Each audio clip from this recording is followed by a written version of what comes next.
أعوذ بالله من الشيطان الرجيم بسم الله الرحمن الرحيم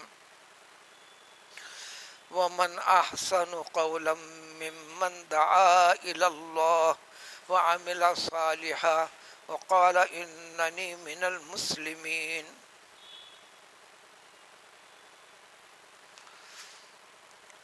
اللہ تعالیٰ کے پاس اس کے بندوں میں سے سب سے پیارا محبوب بندہ کون ہے؟ ایک تو اسلام نے احکام دے دیے، حلال کیا ہے بتا دیا، حرام کیا ہے بتا دیا، اچھے اور برے کی تمیز بتلا دی، انسان کو انسانیت کے طور طریقے کے ساتھ اللہ کی دی ہوئی زندگی گزارنے کے سارے سلیقے بتا دیے۔ اب رہا اس کے پر قائم اور باقی رہنا، پابند عمل رہنا، اپنی زندگی کو اس کا نمونہ بنانا، اسلام کے ہر حکم کی چھاپ بن جانا، اسلام کو سامنے پیش کرنے کے لیے کوئی کہے تو کیسا پیش کریں گے؟ الفاظ کے ذریعے سے اسلام پیش نہیں ہوتا، عملی نمونہ جو ہے اس کو بتائیں گے، یہ ہے اسلام، جو اس مسلمان کے اندر پوری اسلامیت دین اسلام کا طور طریقہ ہے۔ آج کی آیت میں یہ ذکر ہے کہ اللہ تعالیٰ کے پاس اللہ کے بندوں میں سب سے اچھا بندہ، محبوب ترین جو ہے، انبیاء سے لے کر تمام آپ کے اتباع کرنے والے سارے انسانوں میں جو اللہ تعالیٰ کی دعوت پیش کرتا ہو، طریق توحید کو سامنے رکھتا ہو، دوسروں کے سامنے احکام خداوندی جو اللہ تعالیٰ نے تاکید فرمائی ہے، جس کی تعلیم و تربیت پیغمبر علیہ السلام کے ذریعے سے دی جا چکی ہے، پھر اس کے بعد پابندی لگا دی ہے، تو اس کام میں جو لگا ہوا ہے یہ اللہ تعالیٰ کا سب سے زیادہ محبوب ہے، لیکن کنڈیشن کے ساتھ، شرط کے ساتھ، وہ ہے کہ سب سے پہلے وہ ہر چیز کے اوپر وہ خود پابند عمل ہو۔ ان لوگوں کے لیے جو لوگوں کو نصیحت کرتے ہیں، بڑی بڑی باتیں کرتے ہیں، لیکن عملی زندگی میں اگر خرابی پیدا کرتے ہیں تو اللہ تعالیٰ کے پاس سب سے بدترین بندہ ہے۔ پیغمبر صلی اللہ علیہ وسلم نے جتنی باتیں بتائے، جتنے احکام دیے، خود آپ پہلے عمل کیے۔ قرآن جگہ جگہ کہتا ہے قل انی امرت ان اکون اول من اسلم ولا تکونن من المشرکین۔ اس دین اسلام کے سب سے پہلے مسلمان خود پیغمبر صلی اللہ علیہ وسلم، اللہ کے ہر حکم کے پابند خود پیغمبر صلی اللہ علیہ وسلم۔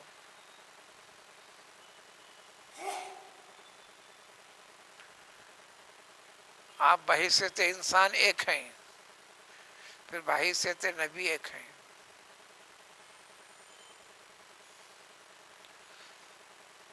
الغرض عملی زندگی کے اندر پوری طرح پابند رہتے ہوئے پھر پابندی کا سدھار پیدا کر لے کر سدھری ہوئی کیفیت سے دوسروں کو سدھار کی طرف تاکید کرتا ہو، اور پھر پورے شان کے ساتھ، فخر کے ساتھ، جھجک کے ساتھ نہیں، جھجک کے ساتھ نہیں، یقیناً میں مسلمان ہوں۔ جو مسلمانی ہوتی ہے، مسلمان ہوتے ہیں، ان میں کا میں ایک فرد ہوں، جھجک نہیں۔ کوئی ایسی محفل ہے وہاں جھجک کی بھی ہے، دین اسلام کی پابندی والا معاملے میں آپ جھجکنا نہیں، بھلے دوسرے کے پاس کچھ بھی نظریہ پیدا ہو، وہ کیا سمجھیں گا؟ یہ شیطانی وسوسہ ہے۔ پیاس لگ گئی، آس پاس کے سفر میں بھی کوئی جھجکتا تو نہیں آدمی، اپنی پیاس بجھاتا، بھوک لگتی ہے بلا تکلف کے کھانے بھی لگتا، تو پھر اطاعت و عبادتوں کے اندر جھجک اور شرم کیسی ہے؟ یہ شیطانی وسوسہ رہتا، بعد میں کر لوں گا، یہ شیطانی وسوسہ رہتا۔ اس لیے اگر کوئی کہے کہ آپ کون ہیں، میں مسلمان ہوں، عقائد والے کتب میں وضاحت ہے، اگر یہ کہے انشاءاللہ میں مسلمان ہوں، یہ کافرانہ کلمہ ہے، اس لیے کہ انشاءاللہ کہنے کے ساتھ ہی دین اسلام میں کچھ شک و شبے والی کیفیت کو باقی رکھ رہا، بلا کسی شک و شبے کے پورے اطمینان کے ساتھ، بھلے ایسا کہنے کے اندر چاہے کسی بھی چیز کا سامنا کرنے کی نوبت آتی کیوں نہ ہو، اسلام پر قائم رہنے کے لیے صبر بہت بڑی چیز ہوتی ہے۔ تو اللہ نے فرمایا کہ یہ بندہ سب سے اچھا بندہ ہے اللہ کے نزدیک۔ تو کیا تمام ایمان والوں کو ایمان اور اسلامی کیفیت، دین اسلام کے طور طریقے کے اوپر پوری طرح ڈٹ کر اپنے تمام ریت روایتیں عادتیں اگر اس کے خلاف ہیں اس کو چھوڑنا، اسلام کے بتائے ہوئے طور طریقے سے اختیار کرنا، یہ ضروری ہے۔ بہت ساری چھوٹی چھوٹی چیزوں کے اندر ہم اپنے دین کو سدھار سکتے ہیں۔ مسئلے میں کوئی ایسا کہتا ایسا کہتا، کہہ لینے دو، دنیا کا رواج والی کیفیت جیسے سالگرہ والی چیز منانے کی ہے، غیر اسلامی طریقہ اپناتے ہیں، ناچ گانے کرتے ہیں، ان کے طور طریقوں کو اختیار کرتے ہیں۔ مفتیوں سے پوچھا گیا تو کسی مفتی نے کہا کہ درست نہیں، کیونکہ اس میں مشابہت ہوتی۔ قرآن کی آیت میں بتاتے ہیں مناؤ، آپ یوم ولادت کو مناؤ، واقعی مومن ہے تو مناؤ۔ 3 پیغمبروں کے بارے میں تو سورہ مریم میں وضاحت کے ساتھ ہے، والسلام علیہ یوم ولد و یوم یموت و یوم یبعث حیا۔ حضرت عیسیٰ علیہ السلام نے فرمایا کیا، والسلام علیہ یوم ولدت و یوم اموت و یوم ابعث حیا۔ ہمارے رسول صلی اللہ علیہ وسلم ساری زندگی بھر 2 شنبے کا روزہ رکھا کرتے تھے۔ جب آپ کوئی کام کرتے ہیں، صحابہ ایسا کیوں کرتے ہیں، ہمارے لیے کرنا ہے یا نہیں ہے، یہ دریافت کرتے تھے۔ تو آپ صلی اللہ علیہ وسلم نے فرمایا چونکہ اللہ تعالیٰ نے مجھے 2 شنبے کے دن پیدا کیا ہے، میرا یہ روز یعنی دن ولادت کا ہے، میں اس لیے روزہ رکھتا ہوں۔ جمعرات کی وجہ پوچھی گئی،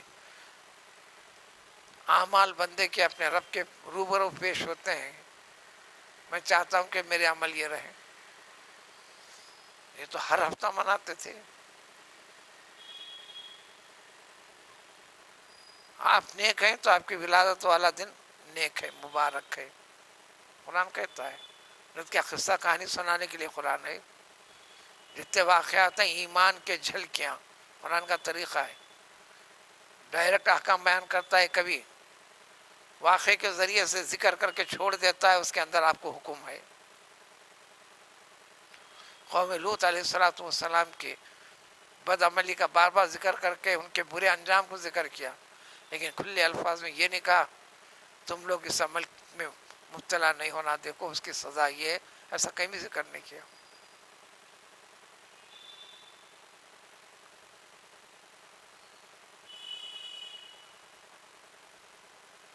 قرآن کے اندر تفکر و تدبر کا حکم ہے، اور اس کے طور طریقے تفکر و تدبر کی وغیرہ وغیرہ بھی اسی چیزیں۔ اب کرو ٹھیک ہے، آپ صدقہ نکالیے، سالگرہ منائیے، روزہ رکھیے، سالگرہ منائیے، اپنی جان کا صدقہ نکالیے،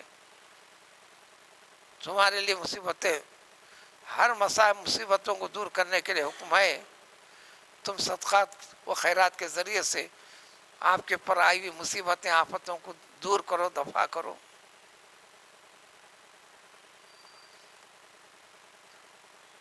اللہ نے جن کو محتاج بنایا ہے ان کی حاجت روائی کیجیے۔ آپ کا یہ عمل آپ کے رب کے لیے سب سے زیادہ، آپ کی اپنی نماز سے بھی زیادہ افضل اور بہتر ہے، چونکہ اللہ کی مخلوق کے ساتھ اللہ کے حکم کی اتباع میں آپ نے یہ کیا ہے۔ الغرض زندگی کا ہر معاملہ ہے ڈھنگ اختیار کر لو، بے ڈھنگا پن سے منع کرتا ہے۔ وَلَا تَسْتَوِي الْحَسَنَةُ وَلَا السَّيِّئَةُ، سن لو، اچھی بات اچھی ہے، نیک کام نیکی ہے، یہ برے طریقے، یہ دونوں میں برابری کبھی بھی ہو نہیں سکتی۔ برے کام کو دنیا والے، دنیا پرست تو اس کو اچھا سمجھیں گے، یہ کبھی بھی اچھا ہو نہیں سکتا۔ اچھائی اپنے جگہ ہے، برا اور برائی اس کے اپنے جگہ ہے، ان دونوں کا تقابل ہو ہی نہیں سکتا۔ لیکن ایمان پر، اس کیفیت پر باقی رہنے کے لیے بہت صبر آزما ہونا پڑتا ہے۔ لہذا جب اسی شکلیں آتی ہیں تم بھی مت لڑو، تم بھی اس کو مت لڑو۔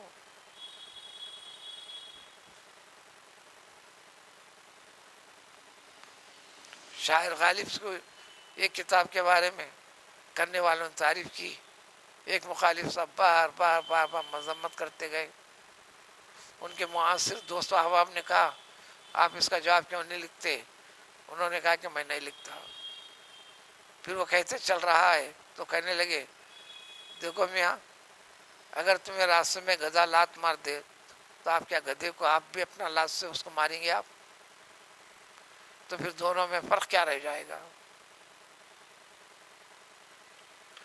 امام اعظم ابو حنیفہ رحمۃ اللہ علیہ فرماتے ہیں جب مجھے پتہ چلتا ہے کہ کوئی شخص میرے بارے میں برا بھلا کہتے چل رہا ہے میرے غیاب میں، تو میں اس کے بعد سے ہمیشہ غیاب میں اس شخص کی تعریف کرنے لگتا ہوں، اس کے خوبیوں کو گنوانے لگتا ہوں، اس کے مخالفت میں کچھ بھی نہیں کہتا۔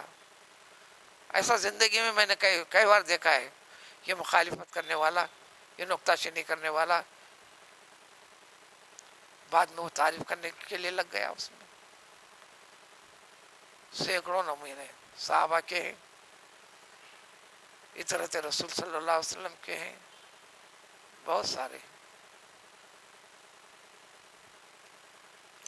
فَإِذَا الَّذِي بَيْنَكَ وَبَيْنَهُ عَدَاوَةٌ، آپ اچھے طریقے سے اس کے طریقے سے یہ کرو تو پھر اس کے بعد دیکھنا جو تمہارے اس کے درمیان مخالفت تھی، صورتحال ایسی ہوں گی کہ بہت آپ کا گہرا پکا دوست ہو جائے گا۔ برائی کرنے والے کے ساتھ تم بھی برا کرنے کا یہ سوچنا، یہ طریقہ غلط ہے، اس کو دور کرنے کا طریقہ نہیں۔ پھر آپ کے اچھے اور اس کے برے ہونے میں فرق کیا ہو گیا؟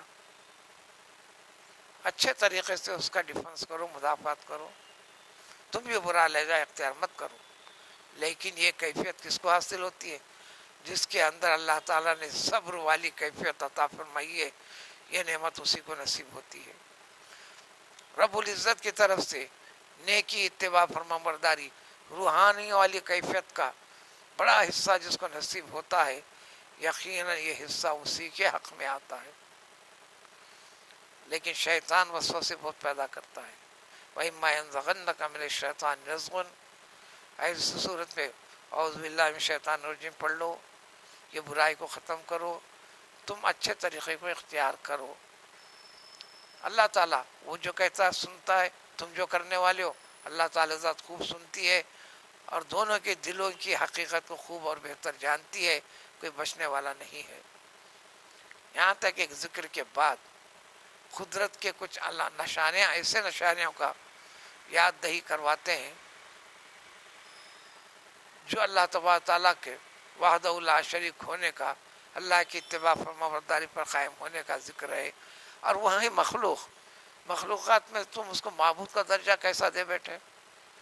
ایسے کئی پہلوؤں کے ساتھ تفصیل اگلی آیتوں میں۔ سبحان اللہ وبحمدہ، سبحان اللہ العظیم۔